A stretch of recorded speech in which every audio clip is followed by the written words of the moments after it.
A senior executive academic and social entrepreneur, Dr. Mmaki Jantjies, is passionate about the role that technological innovation plays in improving society. Earlier in her career, she achieved global recognition as a researcher and a senior academic, and by running a foundation that gave young people exposure to critical STEM skills. Her passion for women's innovation is evident through her role as the chairman of the Southern African Telecommunications Networks and Applications Conference. She joins us now via Zoom. Thank you so much indeed for joining us, and welcome to the program. A very good evening to you, and thank you so much for having me. So it's Women's Month, and I suppose this is a time when we try to elevate the role that women play in our society, and also trying to create a space to give them more opportunities to excel. What does Women's Month mean for you when you look back at your own journey? Well, Women's Month is quite significant within the South African calendar, as it allows us to put forward women who have made strides, particularly in sectors which do not have equitable representation of women. And so what's quite important about this month is us using the opportunity to put forward women who have climbed up corporate ladders, academic ladders, and who have become titans within their field, and put them forward as key role models for young women to look up to. And one of the ways within my role that we use this is through what we call our telecom centers of excellence, where we bring forth women who go through a postgraduate program that we actually support. And through SATNEC, we're able to showcase the research that they do within the research institutions. So it's a really critical month as we put forward these women, as, to be honest, you can't be what you can't see. So it's important that we give women a platform to share their stories. All right, you can't be what you can't see. Such an important statement. So then, who inspired you to become the first Black African woman to get a PhD in computer science? You didn't have anyone to see. Well, Peter, there was a lot of people who had such a great contribution within my journey. But I think the fundamental person who played such an important role was actually my mother. I think she spoke a lot of positivity into my ear and made me believe that the world is just my oyster, regardless of where I was coming from. So throughout the journey, meeting different women who were dominating the spaces that they were growing in, I was inspired by that. I was also inspired by male role models who had such a significant role within the journey. So it's quite important to have role models who help you pay it forward. It's quite important to also have allies who don't always have to be women to support what it is that you're doing. And so that is why within the role that we do today, we make sure that we provide opportunities for young women through research support on master's and postgraduate programs, particularly in key areas that it's quite difficult to get opportunities. And we create pathways from the academic institutions that they come from to come into the workplace environment and end up leading key roles within the telecommunication sector.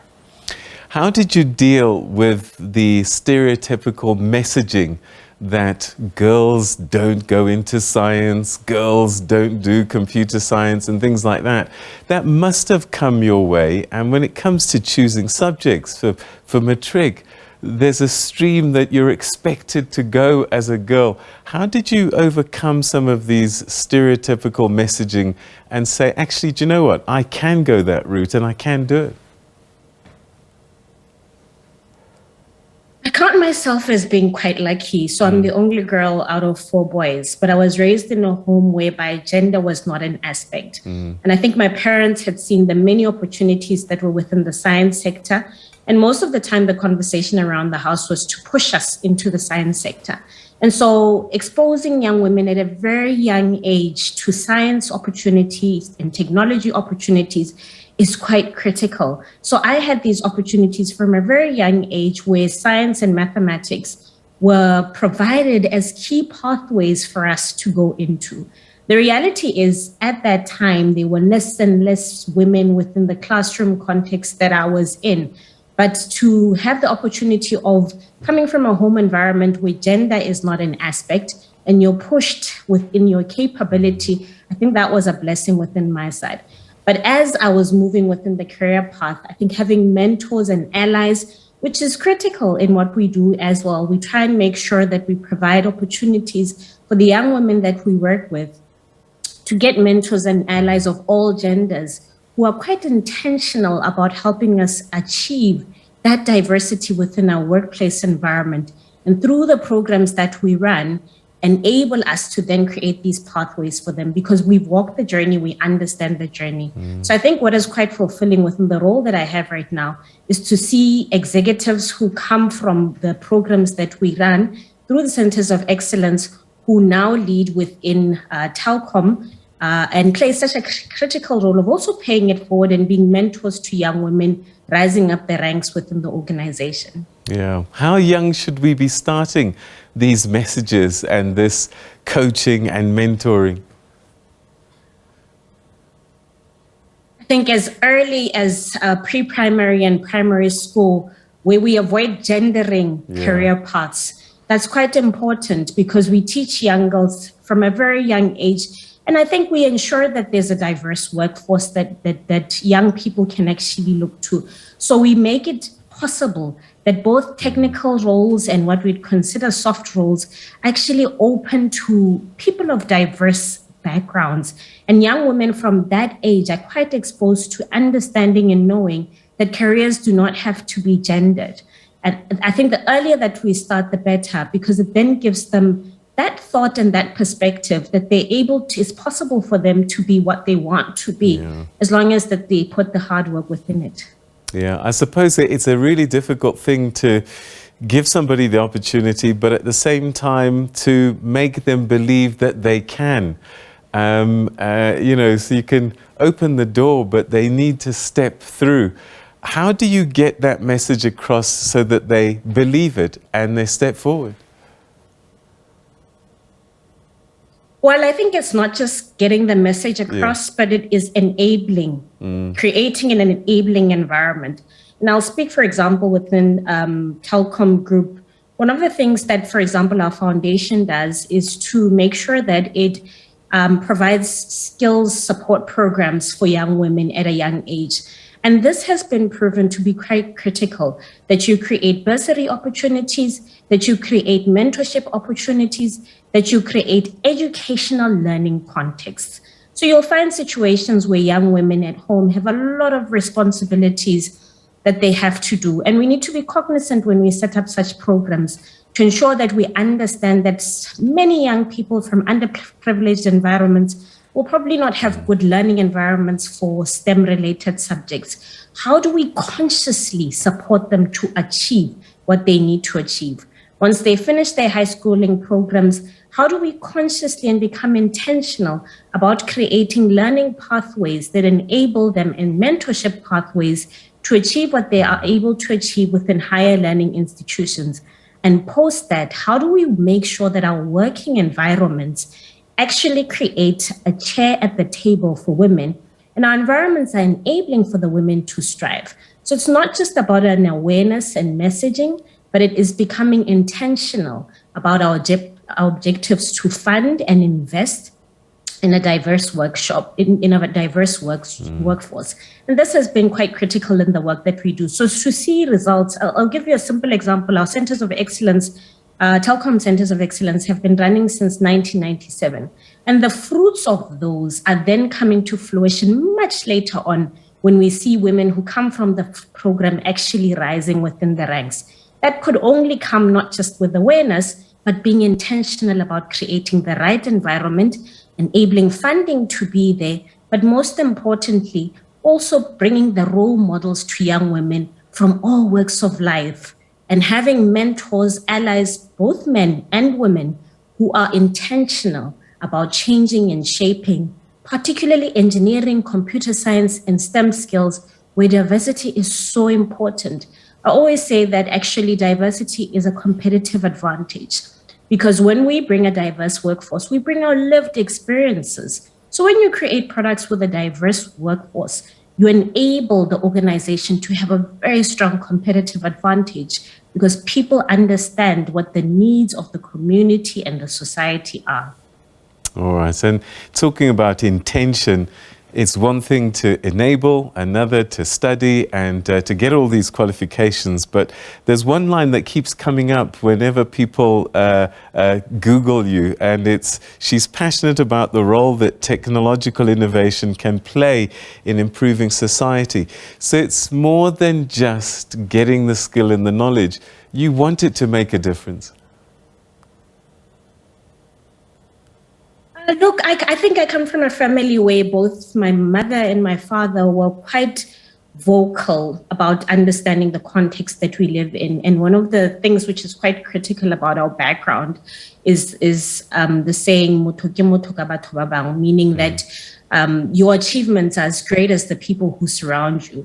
So I think having the opportunity of seeing my parents invest back within the community that we grew up in, it was always critical that whatever innovations that I get involved in have a direct impact within the society that we work with. And so investing back is quite critical for me. And so much of the innovation that I look at always ensures that it moves our society forward, and which is quite critical to ensuring that our society advances and South Africa advances. And so that has been quite an important mantra in my involvement with technology innovation and ensuring that Africa has a voice in the global cutting edge technology innovation. I'm glad you mentioned Africa, because that was going to be my next question. Is, you know, we are at different levels of moving forward in terms of empowering our women. And I just wonder how, as a continent, collectively, can we make sure that more and more girl children are not left behind? Look, I think different African countries face different challenges.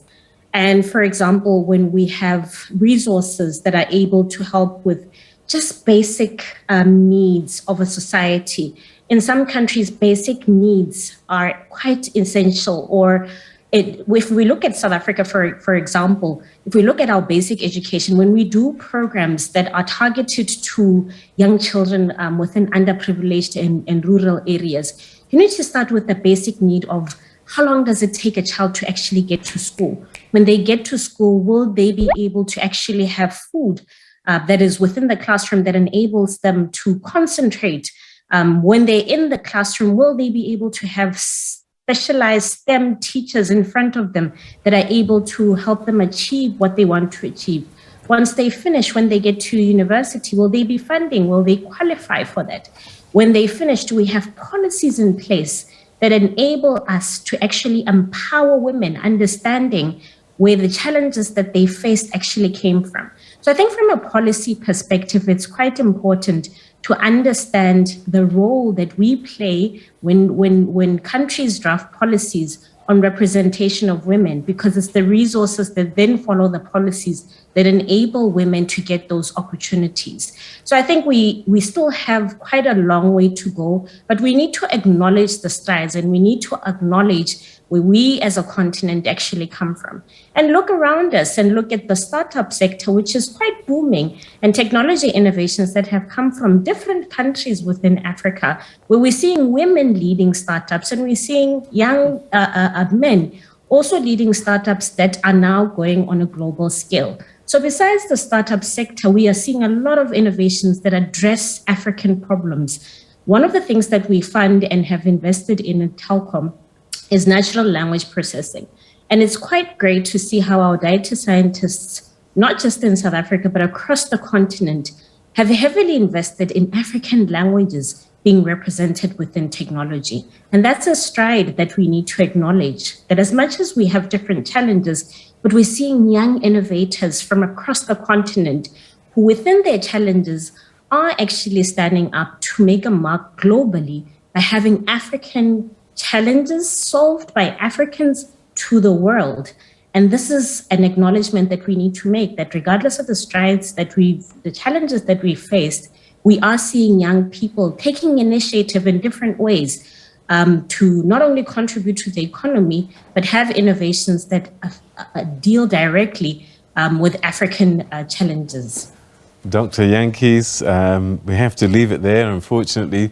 It's been a pleasure talking to you. Thank you so, so much indeed for joining us and being an inspiration to all our young girls in particular, but young people in general, I think, giving us something that we can see that is possible and can be done.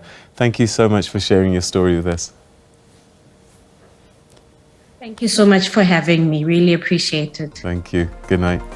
Right, that's Dr. Mmaki Jantjies speaking to us. She's the chairperson of the Southern African Telecommunications Network and Applications Conference, and sharing her story, her personal journey, and also the work that she's doing with the Telecom Foundation in trying to enable our young people to move forward, particularly young women.